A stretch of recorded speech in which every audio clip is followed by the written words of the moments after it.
Hey, everybody. Yo, yo, yo. Hey, everybody. Welcome back to the Jesus and Stuff podcast. We back. In case you're wondering why I have a sweatshirt on like this, it's because it is negative 5 degrees in our house. But not really. I'm just a very cold person. I also have a blanket on, and I'm just cold. It is chilly.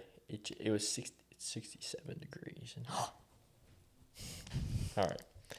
Okay, everybody. This is the long-awaited episode about our honeymoon. Our smoney's moon. We're going honeymoon convo at the beginning of this episode. They're going to move into Q&A section where we answer your questions. Yeah, we posted a little Instagram question box. And if you don't follow us on Instagram, Ross and Ava _. And we posted a little question box and we said, what questions do you have about the wedding / honeymoon / blah, blah, blah. And you all are like, blah, blah, blah, blah. So we're going to answer some of those questions today. And we're going to talk about the honeymoon. Okay. So, how should we start this? You know what I think we should start with? You know what we didn't talk about? We didn't talk about brunch. Let's talk about brunch. Okay, yeah. Last episode. So, oh my gosh. If you watched last episode, you're a trooper because it was 2 hours. 2 hours. We spent 2 hours talking about our rehearsal dinner. Well, the week leading up to the wedding, the rehearsal dinner, the wedding day itself, and also our wedding night. Is my mic messed up? I just feel like... I'm like... I was just trying to help. Thank you. Yeah, that's a lot better. We spent 2 hours talking about all that stuff. So if you haven't watched that video, go and watch it. It's literally the last video that we posted. We dive into a lot of good nitty-gritty details of all the things I just listed.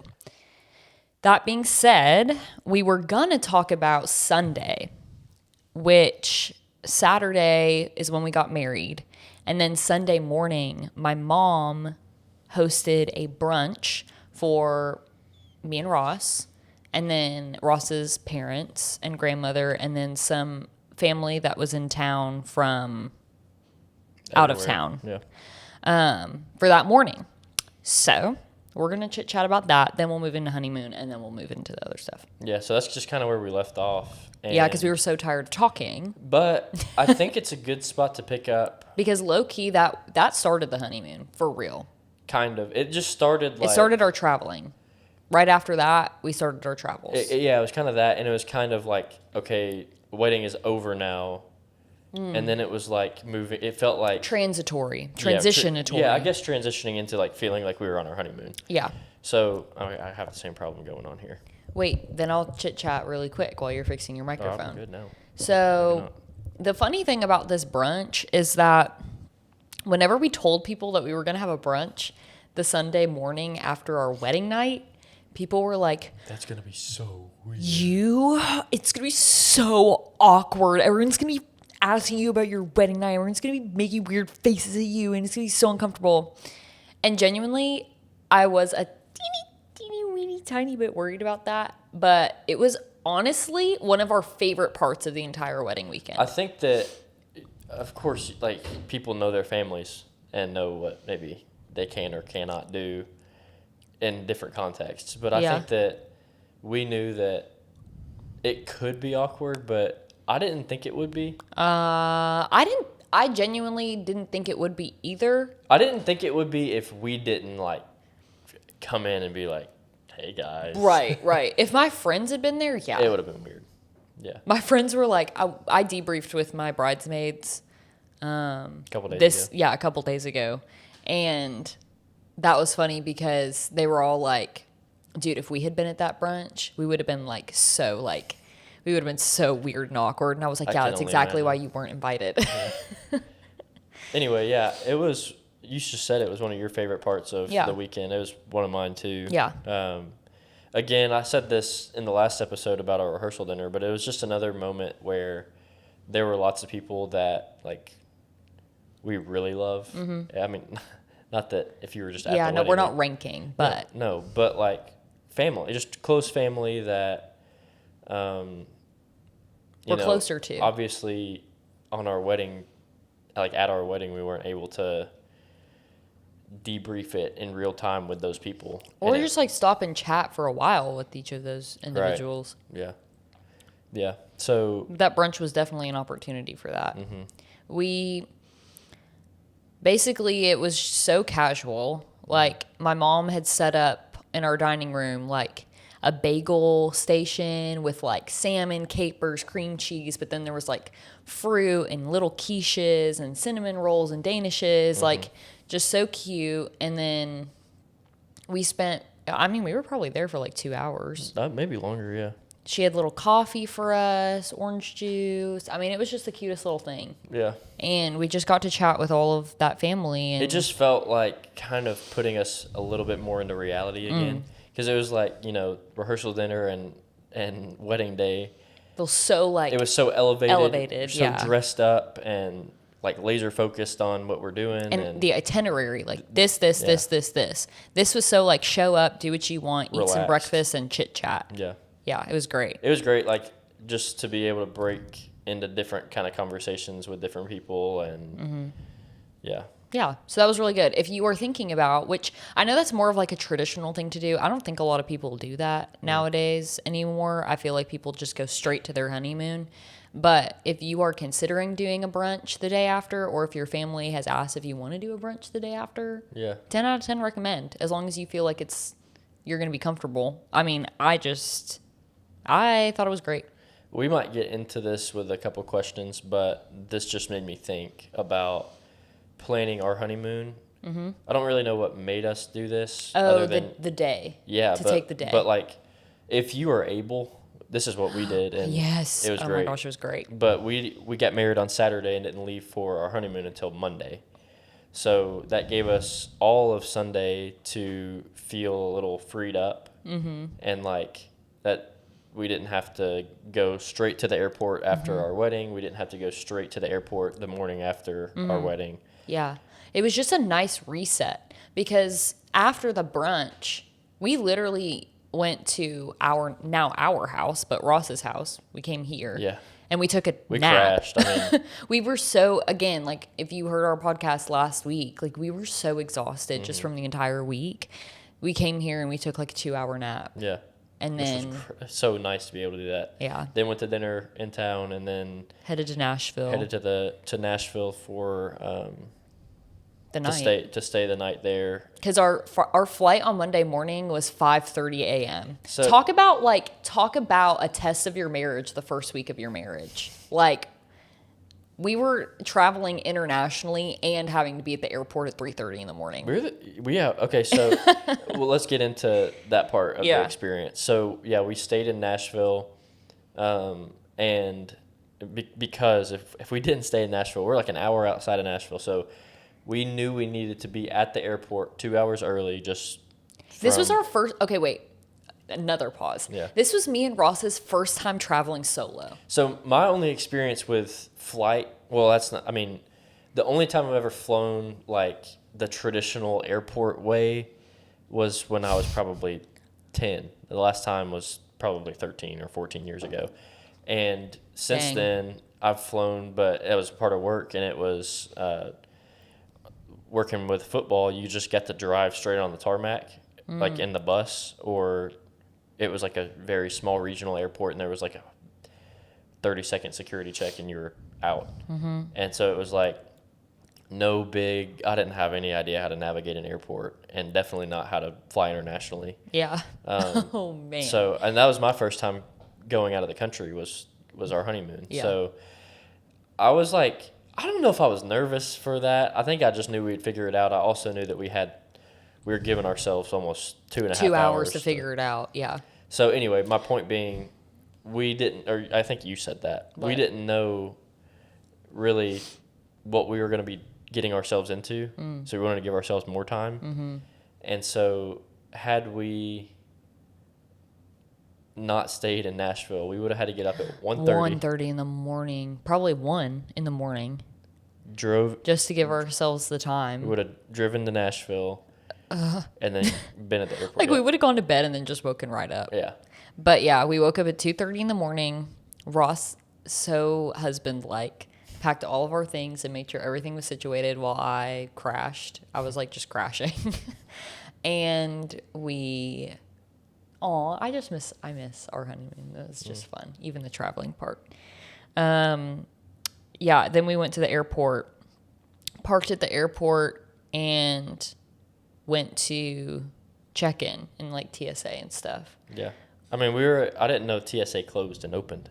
Yeah, TSA was closed when we got there. We got there and we were waiting in line for like 20 minutes. 15 minutes. And again, this is like, I'm like dead. Right. So I'm like, we're like, after like 10 minutes of waiting in this line, I'm like, nobody's going in or coming out and there's no workers in there. yeah. And then like 15 minutes later, they started checking all the lanes and then started funneling people through. And it was like so fast after that. Yeah. TSA. Yeah. Everything was honestly really easy. I mean, obviously, if you've flown before, you just know like the airport is so good. Efficient. It has like signs everywhere on like where to go. American airports. Yeah. Yes. Okay. Wait. Clarification. The American airports are really easy to navigate. Also, it was really nice. Although it sucked to have to get up that early, it was really nice for our first time traveling internationally to have to go through all that stuff to be there that early because there were there was nobody there. Like I'm somebody that like in big crowds I tend to get like a little. We saw that happen. Yeah. But it was nice to be able to kind of have my bearings and not feel like there are people flying everywhere and they were flying everywhere. The Dementors, they were flying everywhere. But okay, so we got to Nashville. We got on our first flight. First flight was from Nashville to Miami, which I didn't realize how like I thought airports were just very like just the airport. And there wasn't much in there. I didn't realize how many restaurants and stores and things were in the airport. Yeah. So I got in there. I was like, yo, this place is awesome. If you know Nashville, you know Hattie B's Chicken. And it was, again, 3 a.m. And Hattie B's was open in there. And I was like, Ava. 3 a.m. Ava, bro. I could crush some Hattie B's right now. I was like, no, keep moving. I ate a Lunchables at 3 a.m. That's okay. Okay, so we got to Miami. Ross had a crash out in Miami. You say it was a crash out. It's just I get overstimulated and my mood just kind of like plummets when I get around a lot of people. Also, while we were in the air in Nashville, we obviously didn't have service coming from Nashville. In the air, our flight got switched. Or the gate changed or something. The gate changed. And again, the gate changed. Navigating all that. But when we landed in Miami, we had plenty of time. Yeah. It was just, we landed, walked out of the gate, and I realized, the airport's not always like it was in Nashville just then. There were people everywhere. Yeah. And it was very busy. It was overwhelming to me. And so we found our gate, but our gate was like a combination between like 5 different gates. And it was like, so confusing. We were there too early and like, our flight wasn't listed on one of the TVs, and I was like, are we in the right spot? Because the map was showing one thing. Yeah, and then I was like, no, we're in the right spot. And Ross was like, I don't know if we're in the right spot. Yeah, that's not how I acted at all. I was just like, are we sure? And I get, I don't know. I get overwhelmed. So. Oh, it's okay, honey. But we sat there in the gate for 2 hours. We sat at the gate for like 2 hours. That actually was pretty miserable, but we survived. Yeah. Got on the flight from Miami to Jamaica. Mom. And we got to Jamaica, which was this was actually like a crazy airport experience because the only time I've ever flown out of the country was to Mexico. And even the Mexico airport was very it felt big. Thorough. It felt very big and kind of similar to American airports that I had been in. This Jamaican airport had one gate and one what do you call it? Runway. Yeah, we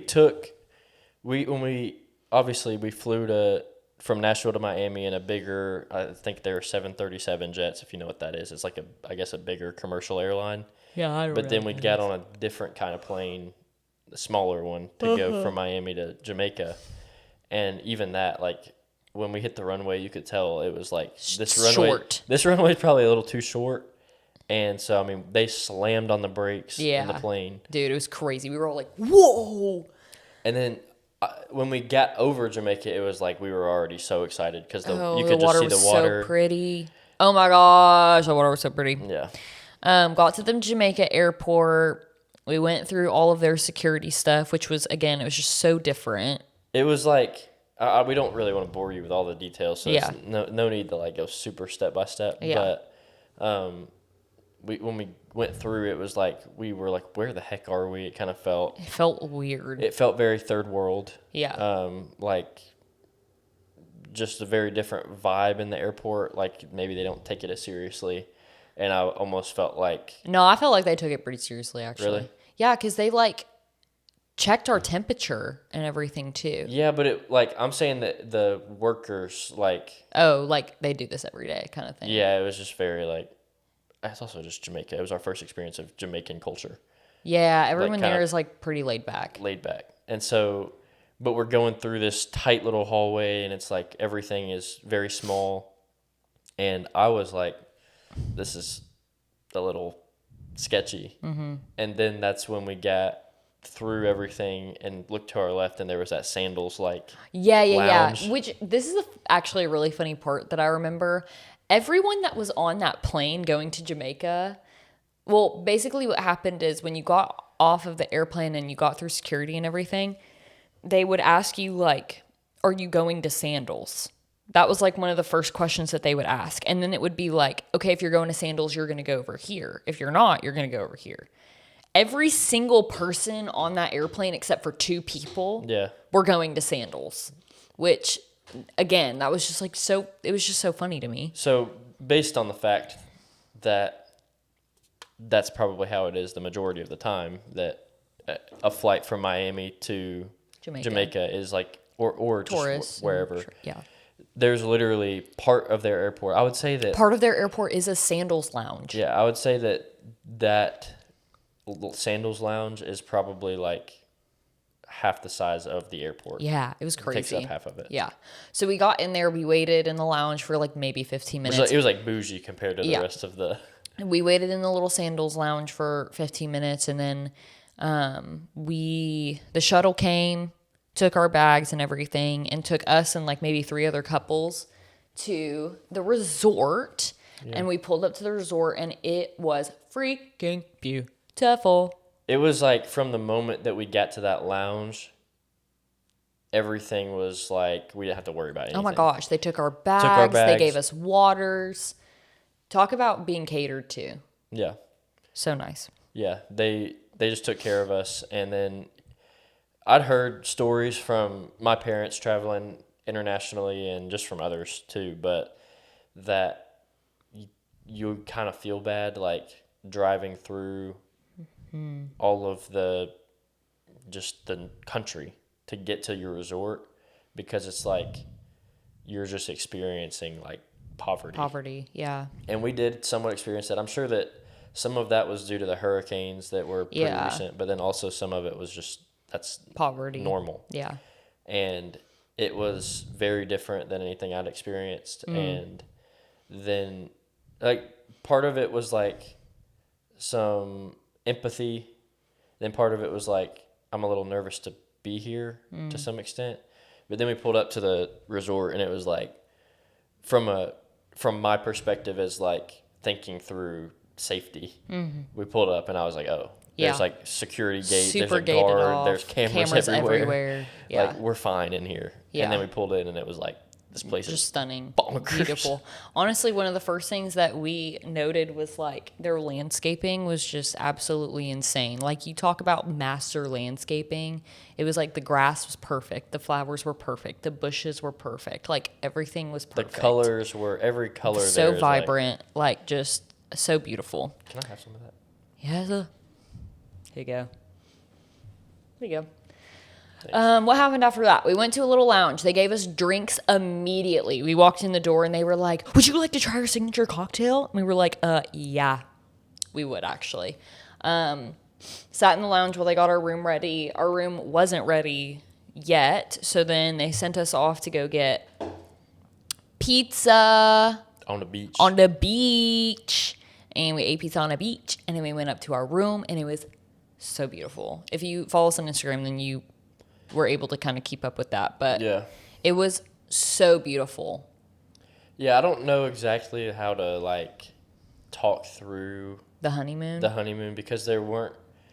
The thing about our honeymoon was like it was uneventful. It was very uneventful in the best way. Yeah, in the best way. Like every day was kind of.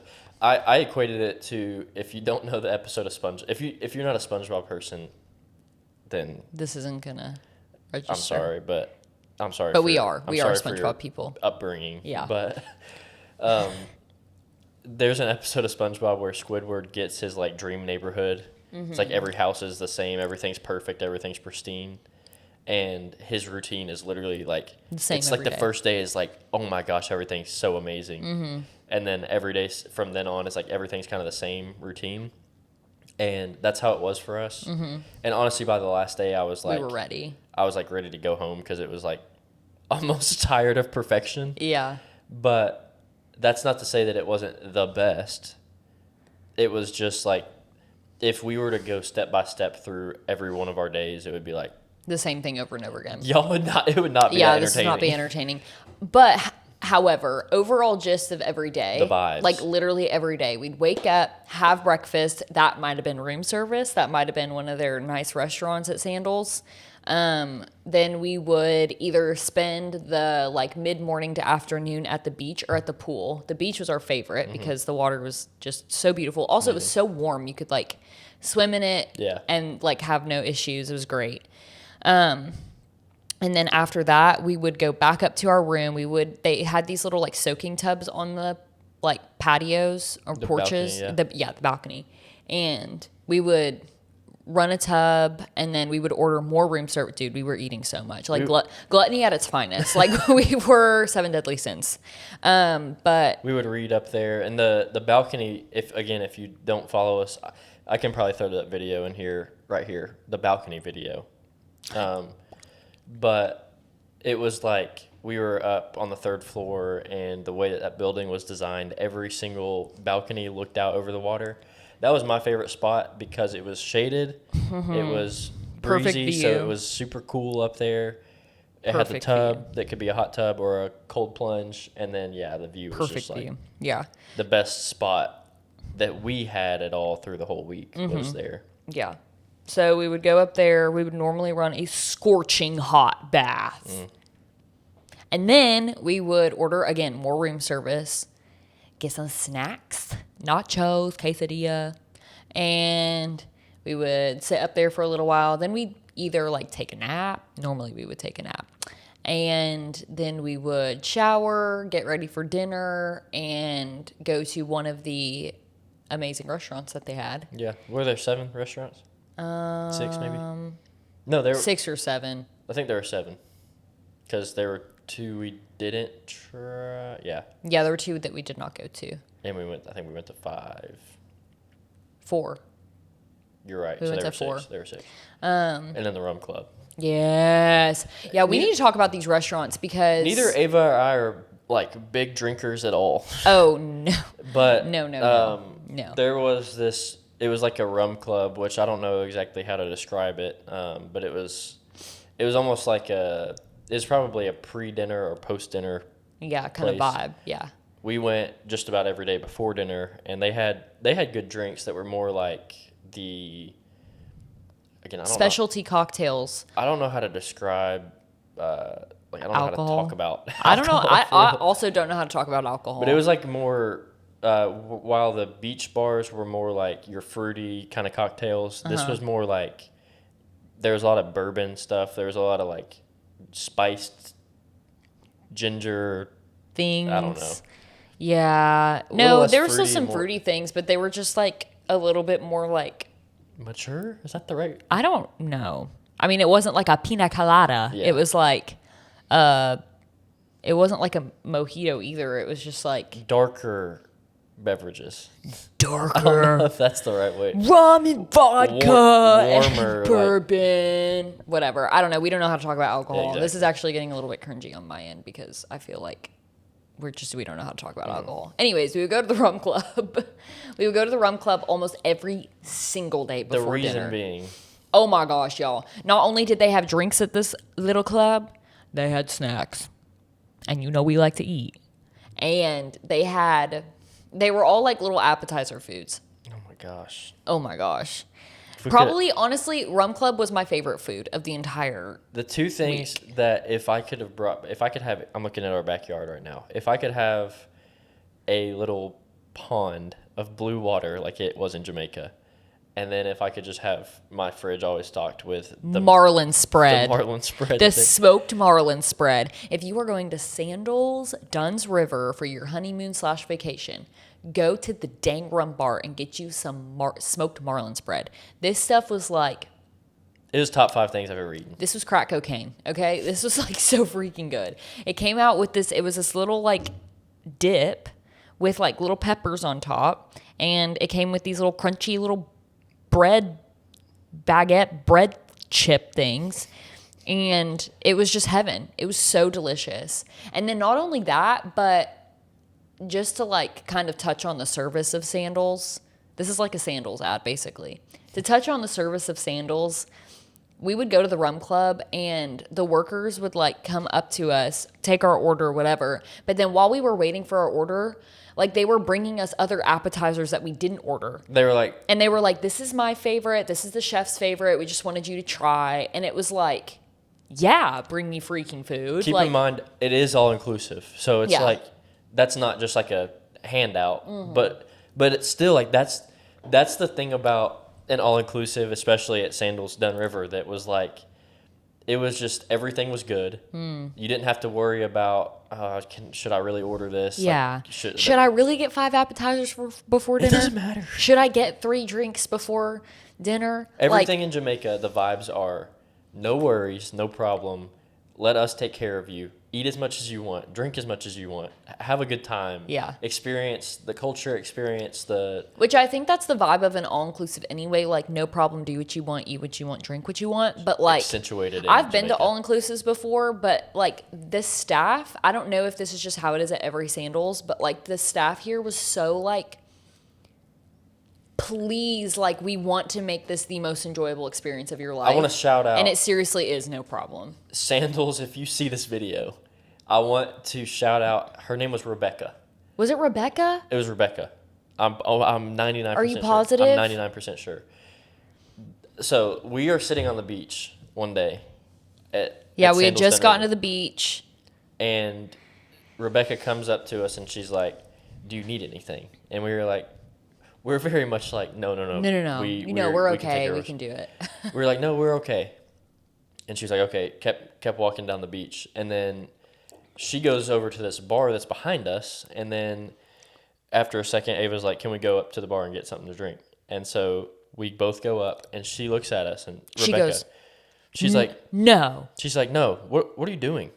And she grabs both of us around our neck, around our shoulders, walks us back to our seats, and is like, why are you here? And we were like, it's our honeymoon. She was like... And you're trying to go up to the bar and get a drink? Like, she was like, no. I get your drinks for you. I'll get some food for you. We didn't ask for food. We didn't ask for food. She was going to get it for us. And she was like, then I'm going to come sit with you and I'm going to talk with you. And she did. And it was like a pleasant conversation. Yeah, very enjoyable. We got to talk about like what she does at Sandals. It was so cool to hear that. And yeah, she was like, this is my 3rd week here. I love it. Yeah. And we talked about like why we were here. We talked about our wedding weekend. We talked about the honeymoon, things we were planning to do. And like... she was just so, like, easy. And then it's like, she was like, okay, I'll be right back. I'm going to go get you, like, juice. I'm going to go get you snacks. Like, we did not have to move a muscle that day. And it just shows, like, I don't know if it's the way that Sandals trains their staff or just the hearts of the people that are there. But, like... you can tell that the Sandals culture is, like, elite guest experience. Yeah. You just feel so cared for. Yeah. And so, like, it makes it so easy to just, like, turn your brain off. Yeah. So, if you're considering places to go for your honeymoon, if you're considering all-inclusive or not all-inclusive, our experience, the reason that we're so happy that, A, we chose an all-inclusive, B, Sandals, C, Sandals Dun River, is because We didn't have to think about anything. Our brains were fried from planning our wedding and moving, all the and other things. ABCDFG, graduating. And then sandals made life just like we didn't have to think about anything. And not only was it a beautiful all-inclusive, but the culture of a sandals resort is like top tier. You're not just getting everything, not for free, but included. Yeah. You're also getting great service that like you're just taken care of. So yeah, we got a lot of questions like over our honeymoon. People were DMing us and being like, "Oh, we were thinking about sandals, like honest opinion, honest rating. Like this is us being so honest and so real. It was so great. Like 10 out of 10. This is not a sponsored ad. This at all, is not sponsored. I wish it was because I would love to go back for the free ski. Yeah, like it was just great. I'm trying to think what else. Favorite restaurant. You said there were 6. They have so many different like cuisines, and this is how it is at all of their resorts, I'm pretty sure. But they had a sushi bar, they had an Italian place, they had a French place, which is only reservations, but it's like so easy to make a reservation. It's like not that hard. Yeah. Everything else long pants only. Everything else was walk in. Yeah, I got turned down in that restaurant. We'll get to that story. There was a Latin place, and then there was like an Asian place. And what am I forgetting? Greek. Oh, and there was a Greek restaurant. Did you say Latin? Yeah, I said the Latin place. That was all of them. So the only places that we did not go to for dinner were the Greek place and the Latin place. We are like Asian cuisine lovers. Give us some sushi and yeah. First night we went to the sushi bar. Freaking amazing. Again, all inclusive. Like we were like, give us all the sushi freaking can because we were just sushi fiends. Yeah. But we had this one roll called the Caribbean Dynamite, I think is what it was called. Something Dynamite. And it was one of the coolest sushi rolls that I ever ate in my life. It literally tasted like you were eating fire. Like it tasted like smoke. It wasn't like it was super spicy, but it was like the flavor of it was like smoked.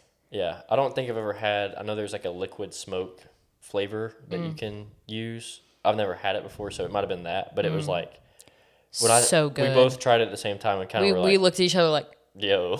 That's really good. And then at the other Asian place, they had sushi too. And they actually had a lot more like just like sashimi and stuff like that. But there was a watermelon roll there. It was rice, seaweed, avocado, cantaloupe, and watermelon. Spicy cantaloupe, cucumber. Yeah, there was cucumber on it. Yeah. And it was like, so refreshing. That was super refreshing. I think that the sushi was the best meal places that we went. Also being biased because we love sushi. We've been spoiled. There's a place in our hometown that's just so good. It's like my dad used to work at a Japanese company, and they would go abroad. They would go to Japan all the time, and he said his only experience with sushi better than the spot that we're talking about in our hometown. He had one place in Japan that was better than Yuki in Bowling Green. So we've been spoiled. What else? The Italian place is really, really good. All the restaurants are surprisingly very small. We tried snail. Okay, yeah, we went to the French place. The French place. Yeah, tell a story. Yeah, so reservations. We had to get a reservation for it, which again, like it's so easy. You just go on the Sandals app and you're like, reservation, boom, this day that we're here, boom, this time, blah. We did not realize that there was a dress code, and not that this was the biggest Actually, deal in the world. It does list the dress code for every restaurant there, but I didn't know that's what this meant. Yeah, because all the other ones say resort casual. Yeah, what did this one say? I don't even remember. I don't know if I looked at it because I thought all of them were the same. We're just resort casual. Well, we went there, and I had this dress on. Ross, we were getting dressed for dinner, and Ross was planning on wearing these like khaki like slacks that he had worn to our rehearsal dinner, but they were so wrinkly. No, that's not what it was. I'd planned on wearing the other khaki pants that I brought that I found in my closet that were from my childhood. They were so tight. They were very tight. They were so tight. I think I got them when I was in like middle school. Ross is like, Ava, I don't think I can do this. I was like, it's okay, just wear your khaki shorts. Like, it's gonna be fine. So we go down to this restaurant. Ross has his khaki shorts on, and we go in and we're like, our reservation is for 6:30. And the guy was like, okay, sounds great, except you have one problem. And we were like, okay, what? We thought he was gonna like start joking with us. Yeah. He literally was like, you can't wear those shorts. You have to wear long. Yeah, he pants. was like, you can't wear short shorts in the French. Oh, you can't wear shorts in the French. That's what he said. And we were like, and he was like, which we were early to our reservations, and so that was like, he's like, you're early, and then he said, and we have one problem. Yeah. So I mean, that restaurant, every restaurant's like 5 minutes from your yeah. room.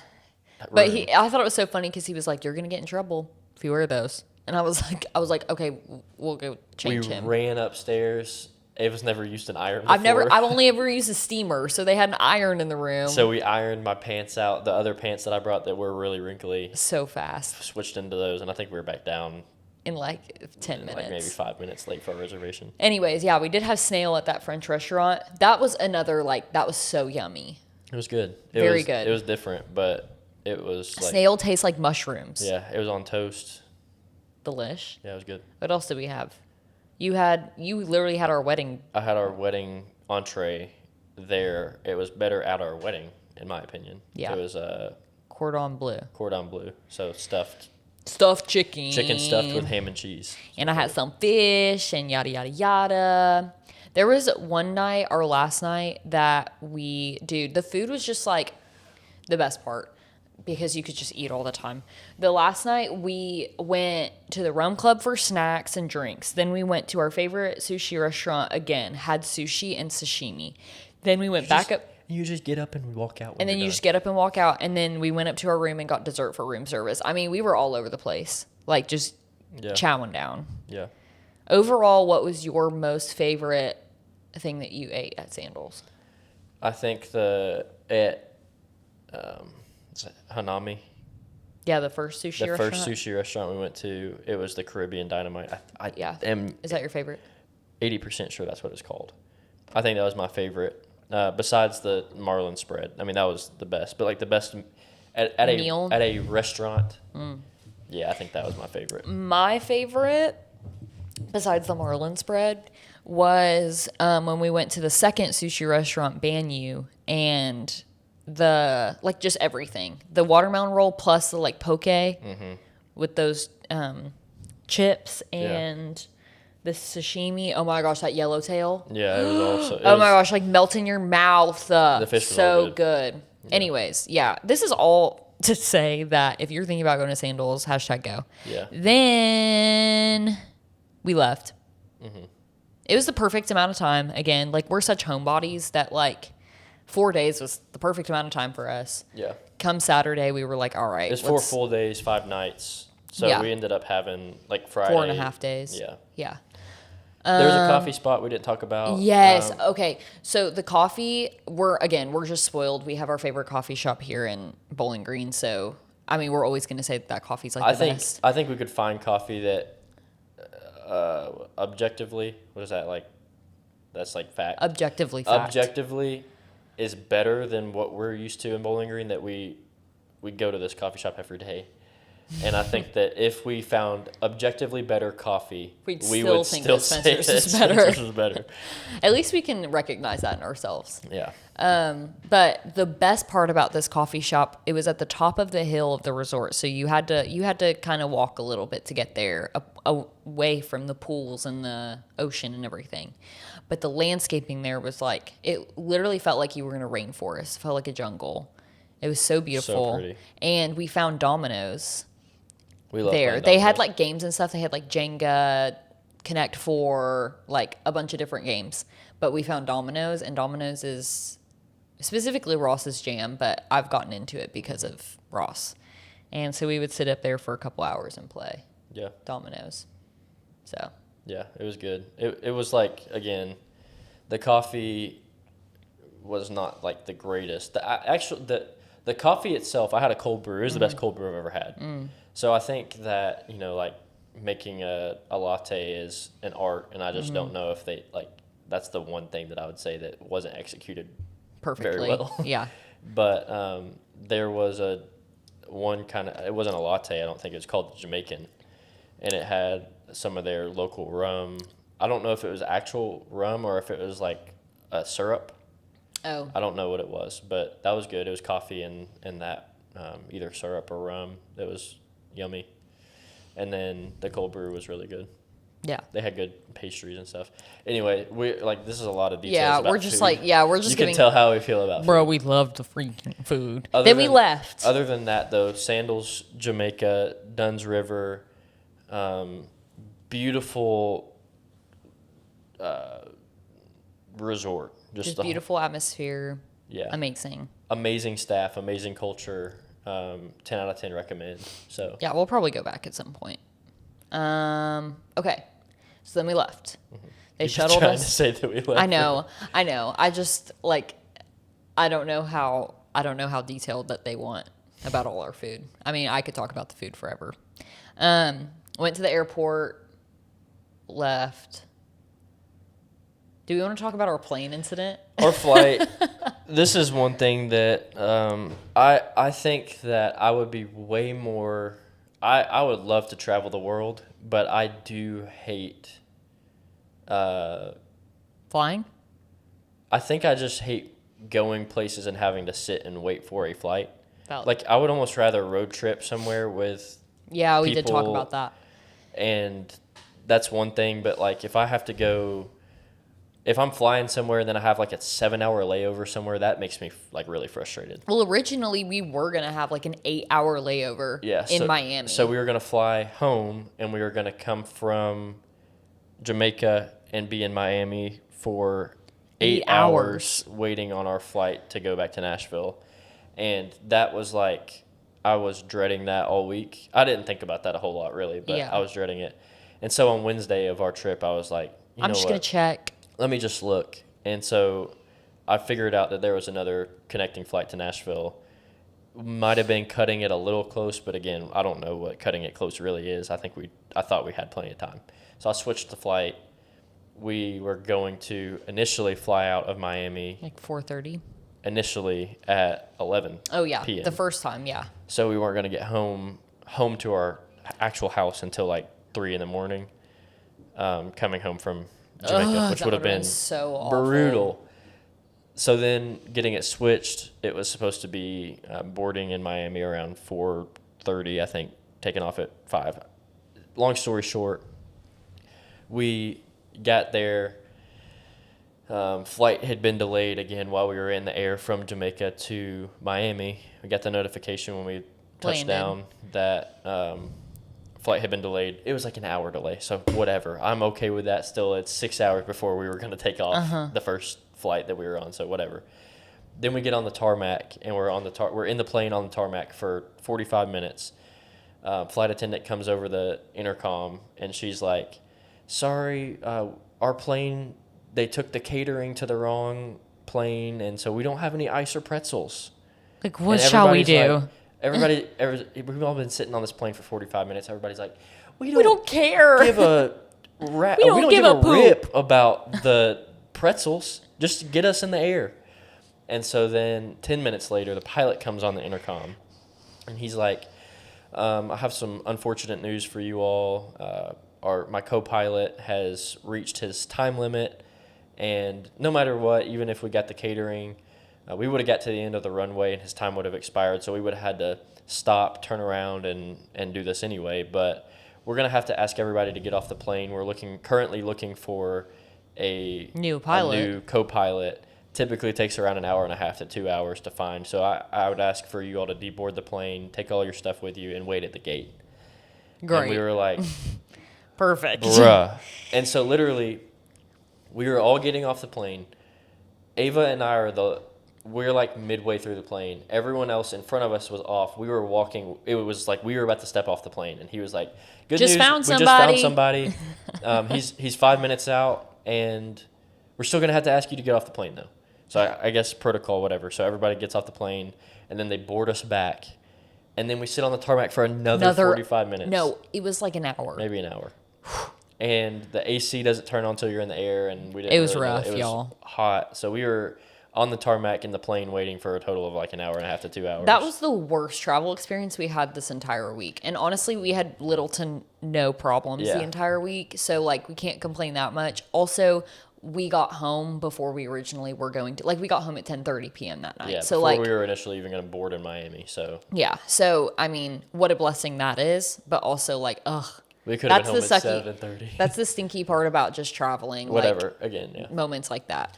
Anyways. It was the worst part of the trip, but if that's the worst part of the trip. It was fun. That's great. Yeah. But we navigated all of that within our first week of Ava marriage. is really proud of that. Wow. I think that's so good. Yeah. So that was our honeymoon experience. Yeah. And then we've been off work and ready to, we've moved into this house, but this is a temporary home, so we're kind of getting geared up to move Yeah, again. we're trying to get all our bearings. Like, tried to freaking figure out Social Security yesterday, and I freaking... like, if you have any advice for changing your last name or figuring out all the things about, like, changing your life, being a wife, let me know, because so far, so bad, okay? Like, it's not a struggle, but it's a struggle a little bit, and it's just a lot to think about. I thought about getting one of those newly named boxes, so if you have had one of those, please let me know and tell me if you recommend, because I'm at a loss. It's a lot to come back from a honeymoon and then have to go and straight then you're like, insurance, bank accounts, change your name, Social Security, IDs, yeah, passport. I mean, just everything. Yeah. Huh. I'm not even officially Ava Millet yet, y'all. I just put that in my Instagram. It's not even real. It is legally. It's not even real. You're legally, married. Yeah, I guess legally you're right. I'm married, but I am not Mrs. Millet, okay? Yeah, let's hit some Q&As now. Okay. Let us see.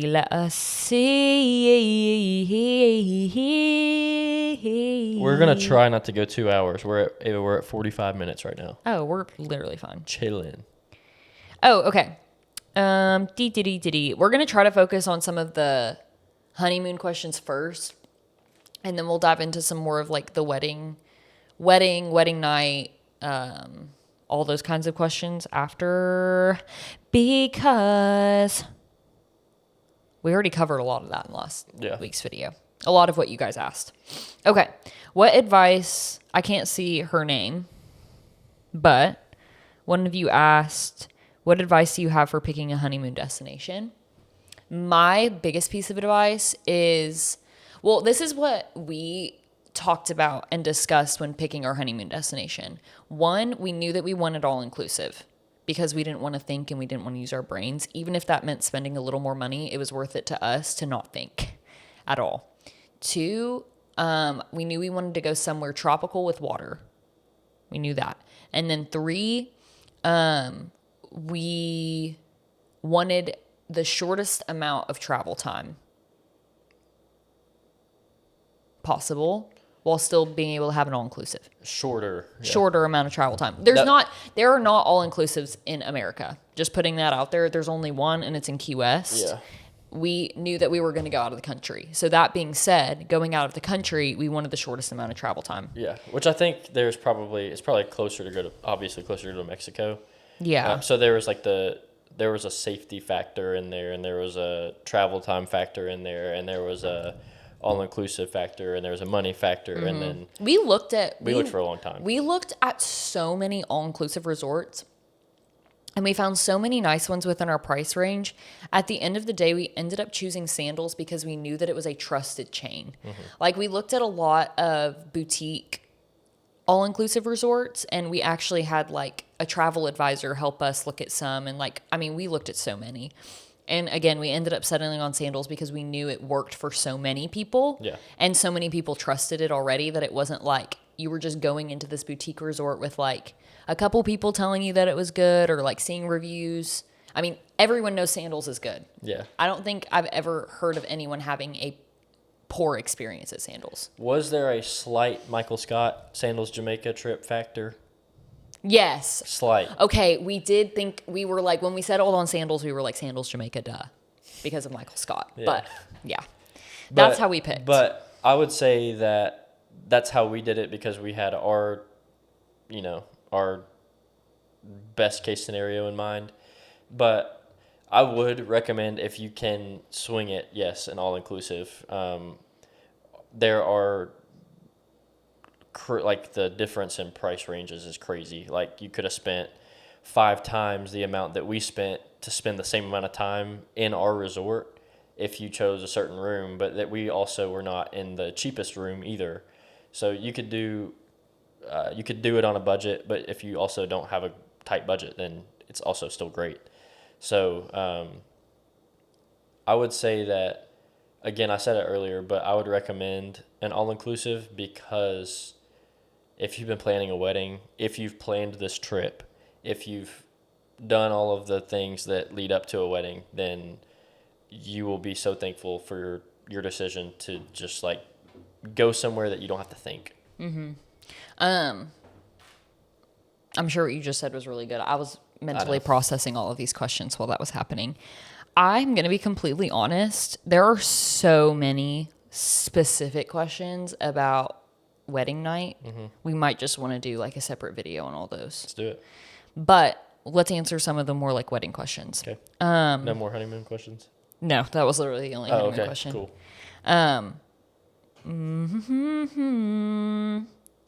Wedding. I'm getting married. This is from Taylor Z. Wedding. I'm getting married in August and nervous for it all to come together the day of. I don't know if that's really a question, but maybe like how did we manage nerves for wedding day? When does she get married? August? August. Yeah. So I think, and again, we were spoiled in this sense, but we had a wedding coordinator. Mm-hmm. So come wedding day and the week leading up to, we had somebody that was in our corner kind of guiding us, leading us, telling us what to do in the best way we wanted to be told what to do.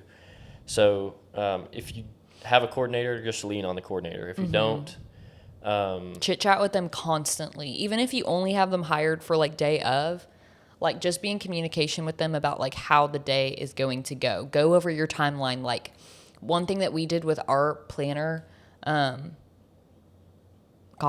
2 weeks, 3 weeks out, was we literally sat down and I said, okay, here's what I need. I need to go through every single little thing that you have on the timeline, and I need you to tell me exactly how it's going to go.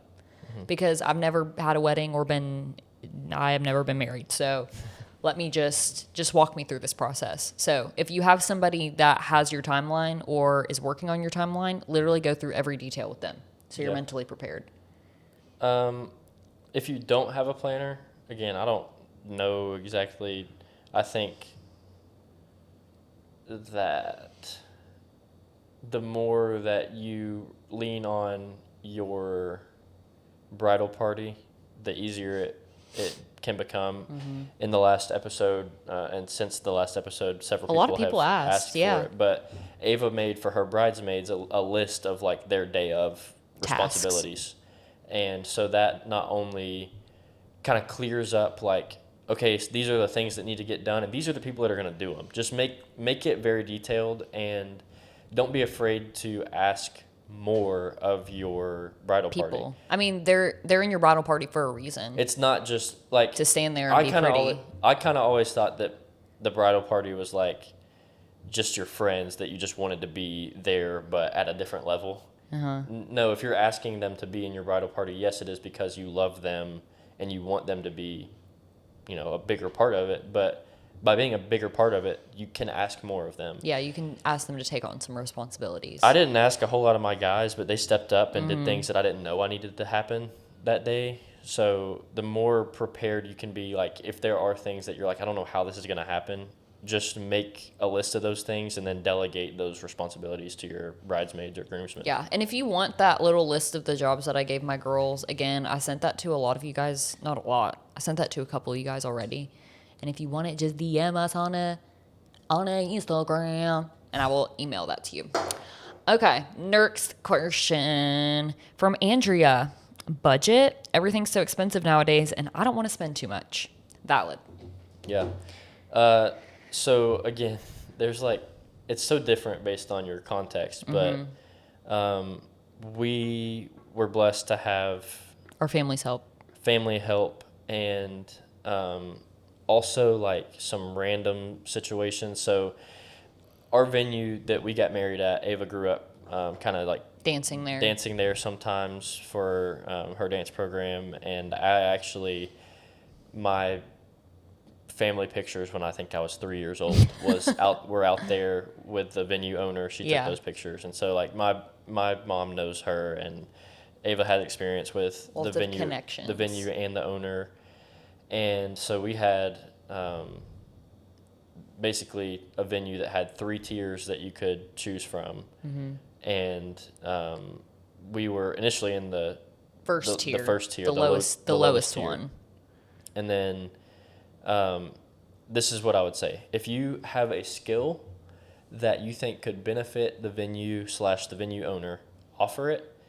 When we were touring, in exchange for things. Yeah, we were touring the venue, and the more that we were seeing things, the more that we were like, oh gosh, this is going to add up. And it was like, it would be better if we could move up a tier, but moving up a tier was going to be an extra, cost money, a big chunk. And so I just so happened to say while I was there that I am a graphic designer, and the venue owner was like, well, could you do some work for us? And then we ended up working out kind of a deal that really benefited us. We got a lot of our decorations because of that, and that was such a huge blessing. Yeah, Ross is right. If you have a skill that you can feel like you can trade or just talk, work something out. Yeah, but yeah, I mean,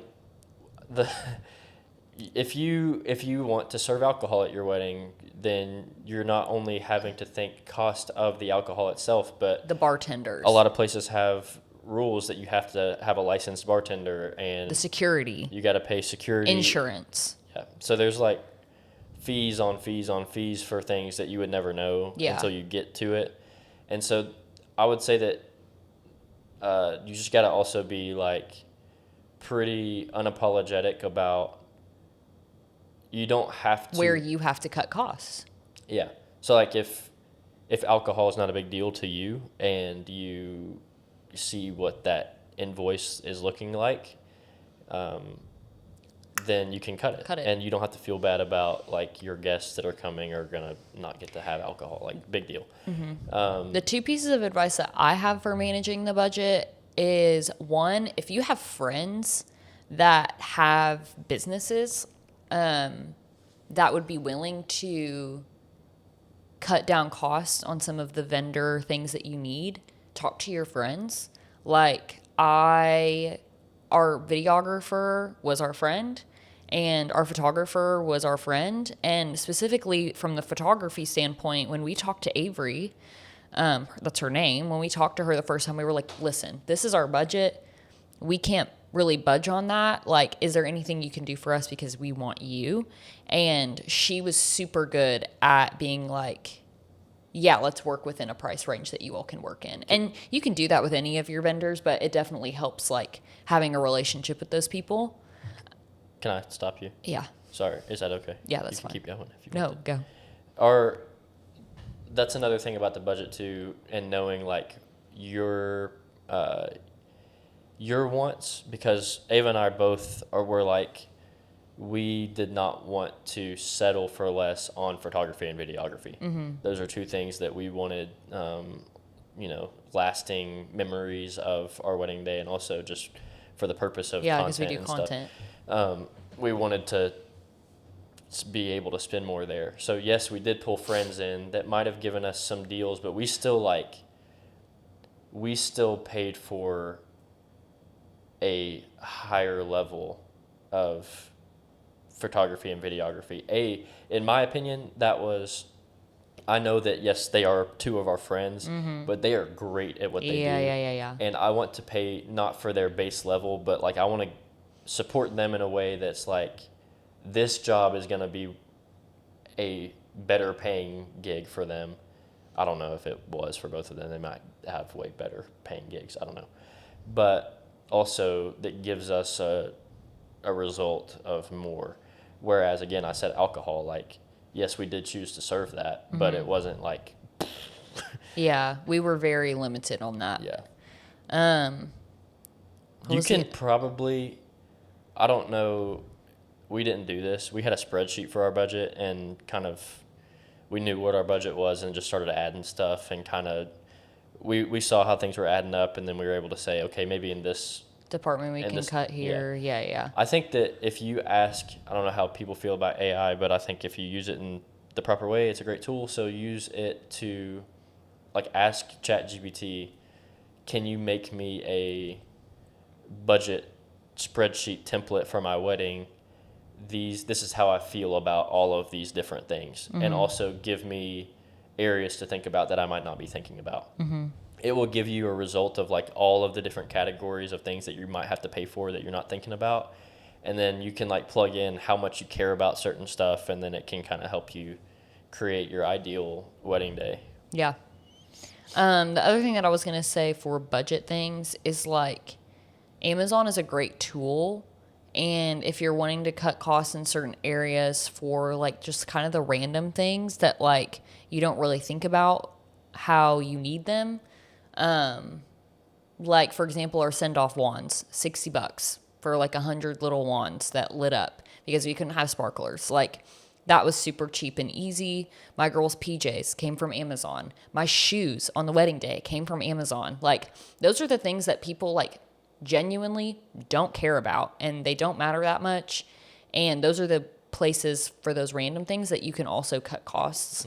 So yeah, those are my pieces of advice on budget. My personal feeling too about food is that people probably spend way too much on food way too often. Yeah, people might remember what you served and it might be more important, but also like I feel like we could have spent less on food and it would have been fine. So that's another thing. I think there's like maybe like 2 more questions. Okay, let's hit those. Gosh, there's so many. Hold on. Did anything, this is from Adra. I think that's how you say her name. Adra asked, did anything, quote, go wrong on your wedding day? There were a couple like slight weird things that happened, but like No. no. Yeah. And if there was something that went wrong, we didn't know about it. And also that was a rule, at least for me. It was like if something was going wrong, you don't tell me. Like you tell anyone but Again, me. that's a benefit of having a coordinator. Not everything is on you to figure out that day if something does go wrong. Instead of somebody thinking that like they need to come to you to talk about it, they know that they're just supposed to go to your coordinator. If you have a good coordinator, then they will set the precedent that, hey, if you need something, do not ask the bride or the groom. Yeah, do not ask the bride and groom. Ask me. Again, I had my groomsmen were asking me like logistic questions all day long until finally they realized he knows nothing. Yeah. And we just need to know that Emily, our coordinator, knows the answers. Yeah. So.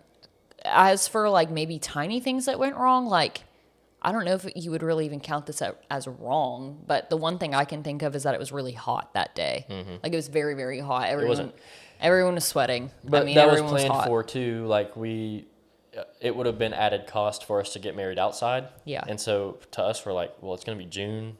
It could rain. So it was not added cost to get married inside. So that was like an easy decision for us to make, cut costs and save a little bit of worry. But pictures were warm. But again, pictures were warm. That's an uncontrollable. Yeah.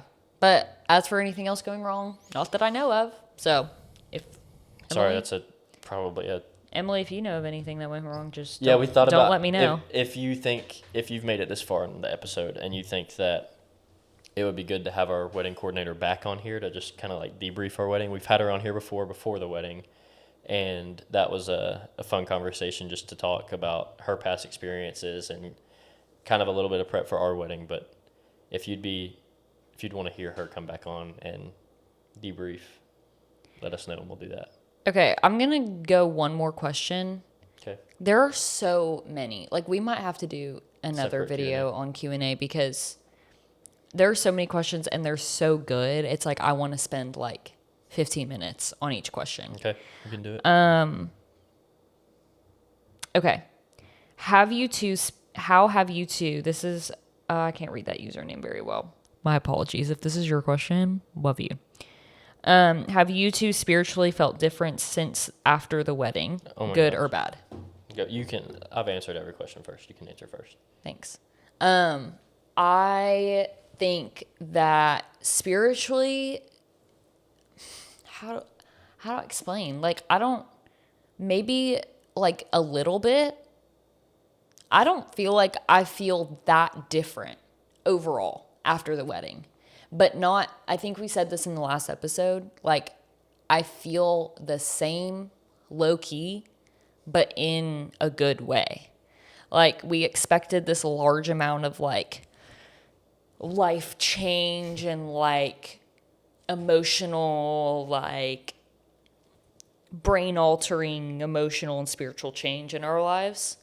At least I did, and didn't experience that, but in the best way. In the best way, because it reminded us, and me specifically, that our relationship never changed, our just circumstance did. And everything that we had built over the last 5.5 years didn't automatically get like wiped away and we had to start over. Yeah. Everything that we had built over the past 5.5 years set us up so that way when entering into marriage, we already had an awesome and amazing foundation that was only going to get better. So spiritually, did I feel different after the wedding? I will say I felt spiritually, I felt better in the sense of convictions that I had had before in terms of like sexual boundaries and things like that. I felt more at peace about those things. And we talk about that a lot in the last episode about how like for the first time, something that felt wrong, although it wasn't, it just was not the right time. Something that felt wrong didn't feel that way anymore. There was no... the timing had changed and you... Yeah, there was no conviction that followed that. It was just like, yeah, you're my husband. This is great. Mm-hmm. So in terms of feeling spiritually different, that was one of really the only things that felt spiritually different. That made me feel closer to Ross spiritually. But as per every other part of my life, same old Ava, same old Ross. I do feel different spiritually. How? I think that the length of time that we were together before marriage and all of the ways that we had slipped up and just over that whole time made me this is gonna sound so cliche, but like hide a little bit, like from God. Yeah, like made me less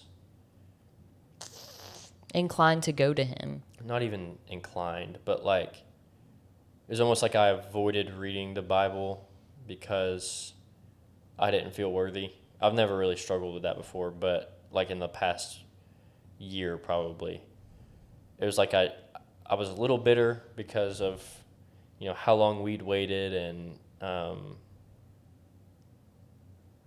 it was hard. So I think that, yeah, spiritually I was like not super in touch. And getting married, our wedding night, and then just our whole honeymoon, and like because of the way that it is, because of how obviously our personalities didn't change, and I was just reminded so many times of how much I love you because of who you are. I was reminded so many times of how good God is and how good his word is because of experiences like our wedding night and like our wedding day and like just being married. Mm-hmm. Like he is good on his word. Mm-hmm. And I saw so much evidence of that through the last 3 weeks. Yeah, I have had a heightened amount of gratitude for God. And then I think another part of it is that I felt more of a responsibility, and I just want to start on a good note. Yeah. Like good footing. Good note, yeah. That I've felt that increased responsibility to be a spiritual leader. Bless you. Sorry. So I don't know, it just feels like I don't have shame attached to our relationship like I did before. Which Whoa, wait, rephrase that. I didn't have shame attached to not our relationship. I had shame attached to the way that we were operating in our relationship for a while. And that made me like, we didn't pray together as much and we didn't read the Bible together as much. And that wasn't because I didn't know that. I knew that it was still important, but it was like, again, it was hard to do those things because you knew that you were stuck in a sin. Or you were... Yeah, or a little bitter at times. That's real. But I think now it's sometimes just like... you just get a little upset with God. Yeah. Again, now though, it's like I feel recharged. I feel grateful. I feel